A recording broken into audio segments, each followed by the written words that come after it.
segar mukanya katanya. juga udah segar memang. Nah, tapi bener ngomong-ngomong tadi kalau kita bicara mengenai banyak manfaat kesehatannya ya dari katanya bisa mengobati kolesterol, terus udah gitu juga membantu untuk menangani osteoporosis. oh ya menguatkan tulang juga. Nah, Tapi bener gak sih ini sebenarnya? langsung aja kita invite Dokter Diana Suganda, spesialis gizi klinik. Halo, dokter.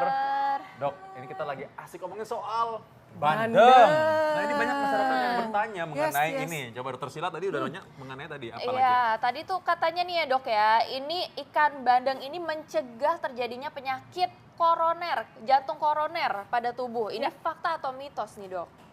Percaya apa enggak, ternyata bandeng ini adalah fakta. Yeay. Yes, ya benar Dr. Victor ya. Iya. Karena ternyata gini, kandungan dari bandeng sendiri ya, ikan bandeng terutama yang segar ya, itu mengandung tinggi sekali omega 3. Ya omega 3 seperti kita ketahui, ya kan bagian dari PUFA atau asam lemak ya. Asam lemak yang sangat berguna bagi apa? Antiinflamasi, ya kan anti peradangan, terus berhubungan juga dengan pembuluh darah. Iya. Jadi untuk risiko penyakit jantung koroner pasti akan berkurang kalau Iya. kita rajin konsumsi bandeng ini.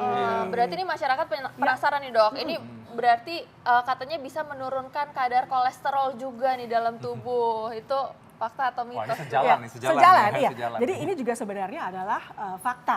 Ya, sebenarnya adalah fakta pemirsa. Saya bahas dulu untuk per satu sajian si bandeng sendiri. Ya, takaran kita biasanya per 100 gram. Per 100 gram itu kira-kira kalau udah satu besar gini hampir 250. Oh, itu ya, berarti hampir buat berdua ya, 250 Dok, gram. ya? Bahasa bentar ya, ini ya. Nah, kita Tapi angkat ini ya. kira-kira Satu aja. gini hampir Soalnya seperempat itu kilo. ada ini ya, ini basah nanti Ya, aja ini nih, basah. ya. Nah, jadi kalau 100 gramnya itu kira-kira segini. Oke. Ya, kira-kira segini 100 segini gramnya. Iya, jadi kan biasa bandeng kalau kita yang besar gini kan kita bisa potong 3 tuh. Ya kan? Nah, kira-kira segini deh. Per 100 gram. Nah, per 100 gram gini, emang yang namanya semua bahan dari hewani pasti mengandung kolesterol. Ya, tapi kolesterolnya ini hanya sekitar 57 gram. Jadi 57 miligram. Ya. Jadi masih aman lah untuk kita konsumsi Iya, sehari-hari. Cuman sayangnya biasanya bandeng itu diapain? Oh, Digoreng. Nah, makanya digoreng nih, seperti iya. ini. Ini yang membuat jadi ya tadinya lemaknya baik, Iya. ya menjadi lebih jenuh. Iya, karena ada minyak yang tergoreng Ada itu. minyak lagi seperti itu. Padahal kalau misalnya kita masak dengan cara lain, mungkin seperti ini ya. Iya. Ini kan di apa nih? Dipepes. Ya, dipepes kan? nih, Jadi coba. tidak nambah minyak lagi. Ya, ini kalau Itu lebih dipepes kayak gini bagus, ya. Ya. Oke. Bisa dipepes, Iya. bisa dipindang, kayak gitu kan itu lebih bagus. Iya. Boleh. Tapi untuk menurunkan kolesterol juga bisa. Iya. Karena tadi omega 3-nya tinggi. Betul, dan minimal seharusnya dianjurkan tuh 2 kali seminggu minimal konsumsi Ya. ikan laut dalam. Boleh, Nah, boleh. jadi kalau itulah penting banget tadi ya. Ini gimana nih? Ya, balikin lagi ya. Oke, udah. Nah, bicara mengenai ikan bandeng ini juga. Ikan bandeng ini dipercaya dapat mengurangi risiko tekanan darah tinggi, mitos atau fakta. Ngomong soal hipertensi nih. Hipertensi. Ini juga sebenarnya adalah fakta. Wow. Wow, hebat banget ya. Biasa kita berhubungan dengan hipertensi dengan sesuatu yang namanya garam atau sodium ya. Nah, istimewanya si bandeng ini dia tidak hanya bisa hidup di laut dalam.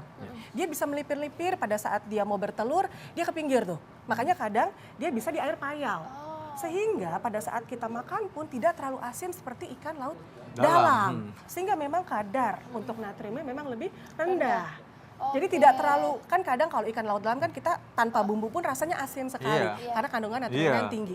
Nah ini karena dia bisa hidup di air payau ya, yang bisa campur sama darat, jadi tidak terlalu asin. Nah, ini jadi sebenarnya untuk alternatif pasien-pasien dengan hipertensi, boleh konsumsi. Boleh nih ya. Banget. Dan apalagi kalau biasa dibilang ikan laut dalam itu kan sarden, makarel, mungkin kadang-kadang nggak semua orang suka gitu. Betul. Tapi kalau bandeng ini kayaknya sebagian besar orang Indonesia cocok lidahnya nih Betul, kayaknya ya. betul, betul. Ya, jadi walaupun bukan ikan laut dalam, dia juga punya efek Betul. seperti itu ya. Oke. Menarik banget nih. Ini katanya nih dok, ini konsumsi bandeng secara teratur akan meningkatkan kerja ginjal dok. Ini fakta atau mitos, tapi jangan dijawab dulu dok. Oke, kita tunda dulu Saat ya. lagi, jangan Oke. kemana-mana, tetap di Ayo Ayo Hidup hidup Sehat. sehat.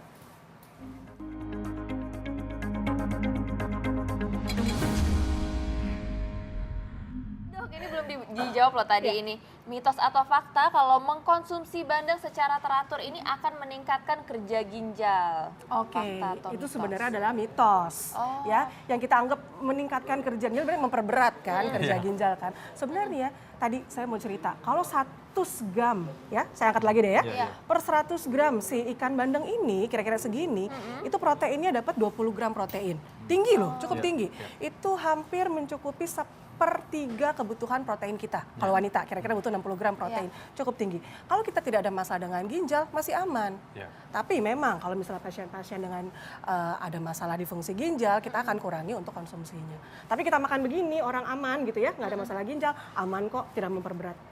Jadi itu adalah mitos. Jadi tenang saja Tenang ya. aja. Tenang aja. Lebih takut yang lain-lain lah kalau fungsi ginjal. Darah tinggi itu lebih bahaya sebenarnya. Obat-obatan yang nggak Obat-obatan yang nggak benar. betul lebih bahaya Ya. juga ya. Oke. Nah kita lanjut nih, kita mau lihat konsumsi ikan bandeng dapat meningkatkan kecerdasan. Banyak makan ikan makin cerdas. Mitos atau fakta? Itu benar-benar adalah fakta. Wow. Ternyata ya kecerdasan kita sangat dipengaruhi oleh sel-sel otak pastinya. Ya, sel otak sangat mempengaruhi butuh sekali lemak.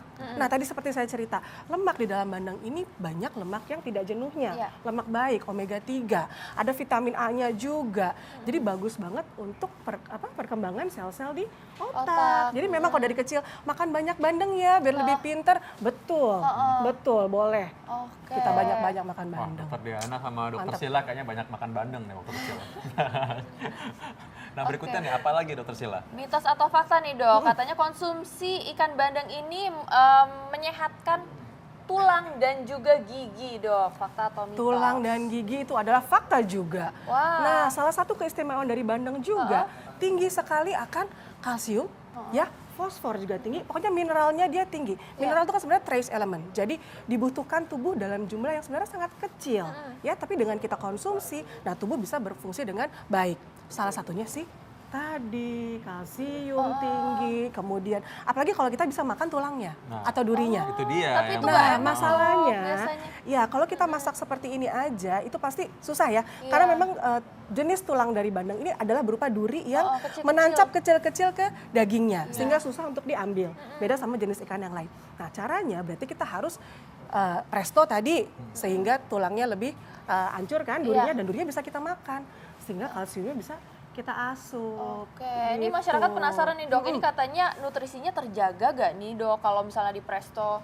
Karena kan panasnya cukup tinggi dok. Ya, betul. Jadi memang seperti itu. Dengan kita mengolah makanan dengan panas yang tinggi, pasti ada struktur yang hancur. Ya, seperti protein pasti akan lebih rusak dibanding dengan suhu yang biasa. Tapi daripada, kalau saya bilang sih masih bolehlah sekali-kali untuk alternatif. Ya kan, mendingan di presto daripada digoreng. Oke. Kalau goreng selain nanti proteinnya rusak, masuk minyak yang jenuhnya juga lebih banyak. Baik yang bervariasi ya, Variasi. presto atau memang dipepes juga lebih Pepes, bagus ya, lebih boleh. baik. Oke, kita masih punya beragam informasi lain, tapi terima kasih ya, Dokter terima Diana udah kasih. memberikan Sama-sama. informasi mengenai bandeng.